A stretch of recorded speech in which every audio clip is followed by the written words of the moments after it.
डामा पत्थर दिल अब नया मोड़ लेता हुआ दिखाई दे रहा है। क्या मनाहिल किसी और से शादी कर लेगी? वलीद मनाहिल से कहता है कि तुम मुझसे दूर जाना चाहती हो, तभी तो तुमने शादी करने का फैसला कर लिया है। जिस पर मनाहिल कहती है, ये मेरा ज़ाती मामला है, आपको कोई हक नहीं पहुँचता कि आप इसमें मुदाखलत करें। वलीद कहता है, सही कहा तुमने, मैं कौन होता हूँ तुम्हारी ज़िंदगी में मुदाखलत करने वाला? मनाहिल कहती है, बेहतर ये होगा कि आप मुझसे दूर रहें।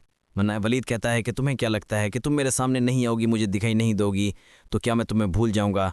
मनाहिल, तुमने शादी का फैसला करके खुद को अजियत में डाल रही हो। मैं जानता हूँ ये सब कुछ तुम मेरी वजह से कर रही हो, मुझसे दूर रहने के लिए कर रही हो, मुझसे दूर भागना चाहती हो। मैं जानता हूँ कि तुम खुद को अजियत में डालने के लिए, खुद को तकलीफ़ में डालने के लिए ये फ़ैसला किया है। तुम भी शादी के लिए रजामंद हो गई हो। तुमने मुझे शादी से इनकार करके हम दोनों की ज़िंदगी को बर्बाद कर दिया है। खुदा के लिए ऐसा मत करो। अगर अब भी तुम कहती हो तो मैं माँ से बात करने के लिए तैयार हूँ, लेकिन खुदा के लिए खुद को अजियत में मत डालो। ज़हरा नरगिस के घर से जब से वापस आई है, इसने सारी बातें अपनी माँ को बताई हैं कि आपकी चहेती मनाइल जो है वलीद से प्यार मोहब्बत की बातें करती है, प्यार मोहब्बत के वादे करती है। मैंने अपने कानों से सुना है। जिस पर माजिदा को बहुत बुरा लगता है। वो कहती है, मुझे जल्द अज जल्द इसे मनाइल की शादी करनी होगी। वो मनाइल से शादी की बात करती है तो मनाइल कहती है, मुझे कोई एतराज़ नहीं, आप मेरे लिए कोई भी लड़का ढूंढ लें, आप लड़का देख लें, मुझे लड़के से मिलने और इससे देखने में कोई दिलचस्पी नहीं है, लेकिन मैं चाहती हूँ कि मेरी शादी जल्द से जल्द हो और शादी भी सादगी से होनी चाहिए। जैन को जैसे पता चलता है कि मनाइल शादी करने वाली है, फ़ौरन मनाइल के पास आता है और कहता है कि मनाइल, तुम शादी के लिए रजामंद हो गई हो, तुमने हाँ कर दिया माँ को। जिस पर मनाइल कहती है, ये मेरा ज़ाती मामला है, आप मुदाखलत ना करें तो बेहतर है, और खुदा के लिए बार बार मेरे सामने मत आया करें, मेरे ज़ख्मों को ताज़ा मत किया करें। अब मेरे सामने आते हैं तो मेरे ज़ख्म ताज़ा हो जाते हैं, मुझे सब कुछ याद आ जाता है कि किस तरह आपने मुझे बर्बाद किया, और अब आपको मुझे आपकी किसी किस्म के हमदर्दी की कोई ज़रूरत नहीं है, और प्लीज़ मुझे बख्श दें, मुझे मेरे हाल पर छोड़ दें। वलीद अच्छी तरह जानता है कि मनाइल अंदर से टूट चुकी है। इतनी देर से तो उसने शादी का फ़ैसला नहीं किया, अब अचानक से वो शादी करने के लिए तैयार हो गई हैं। मनाइल बहुत तकलीफ़ में है, लेकिन वो शादी के लिए हाँ नहीं कर रही, तो मैं क्या कर सकता हूँ? ऐसे लगता है कि वो उसे लगता है कि वो रास्ता बदल लेगी, मुझसे दूर हो जाएगी तो मैं सब कुछ भूल जाऊंगा, इसकी मोहब्बत भूल जाऊंगा। लेकिन ऐसा वो जितना मुझसे दूर होती है, इसे देखने की, इसे पाने की ख्वाहिश मेरे दिल में उतनी बढ़ जाती है।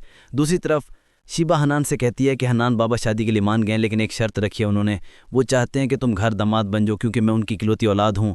जिस पर हनान कहता है, ऐसे कैसे हो सकता है, माँ घर अकेली रह जाएंगी और निम्रा की भी शादी हो जाएगी, अम्मी घर अकेले किस तरह से रह सकती हैं?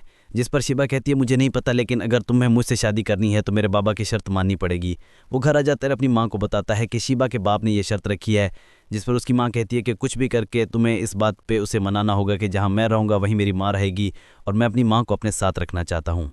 दूसरी तरफ वलीद की माँ सबा की खाला मम्मी को फ़ोन करती है और उन्हें बताती है कि कहती हैं कि जल्द से जल्द मैं सबा को अपने घर लाना चाहती हूँ। जिस पर वो कहती हैं कि सबा के बाबा भी यही चाहते हैं कि जल्द से जल्द अपने फ़र्ज़ अदा कर दें। जिस पर नरगिस कहती है, ठीक है, फिर अगले जुमे का दिन फ़िक्स कर लेते हैं। जिस पर सबा की खाला अम्मी भी रजामंद हो जाती हैं।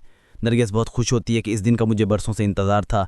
वो वलीद को कॉल करके बताती है कि वलीद, अगले जुमे की डेट रख ली है तुम्हारी सबा की रुखसती की। जिस पर वलीद कहता है कि अम्मी, आपकी तो पहले ही तबीयत ख़राब है, डॉक्टर ने आपको ट्रैवल करने से मना किया है। तो वो अब नरगिस कहती है, कोई बात नहीं वलीद, मैं ठीक हूँ और तुम्हारी खुशी देखकर मैं और भी बेहतर हो जाऊँगी। नरगिस मनाहिल को कॉल करके बताती है कि मैंने वलीद की रुखसती के दिन तय कर लिया है, बस थोड़ा सा काम बाकी रह गया, वो भी तुम्हें आके निपटाना होगा। जिस पर मनाहिल कहती है कि आंटी, मुझे ऑफिस से छुट्टी लेना मुश्किल हो जाएगा। जिस पर नरगिस कहती है, एक दिन की तो छुट्टी ले सकती हो ना, थोड़ा सा काम रह गया, बस वो कर देना आके। तो मनाहिल कहती है, ठीक है, मैं 1-2 दिन में चक्कर लगाती हूँ। वलीद और नरगिस आपस में बातें कर रहे होते हैं तो नरगिस कहती है कि मैंने मनाहिल को फ़ोन करके बता दिया है कि तुम्हारी रुखसती की डेट हमने फ़िक्स कर दी है। जिस पर वलीद अपने दिल में सोचता है कि वो तो है ही बहुत पत्थर दिल, मेरी शादी की तैयारियाँ करने के लिए आ जाएगी अपने हाथ से, उसको तो कोई फ़र्क नहीं पड़ता। आपको हमारी वीडियो कैसी लगी कमेंट्स बॉक्स में अपनी राय का इज़हार कीजिएगा और लाइक और सब्सक्राइब कीजिएगा। और आपको क्या लगता है कि मनाहिल किसी और से शादी कर लेगी?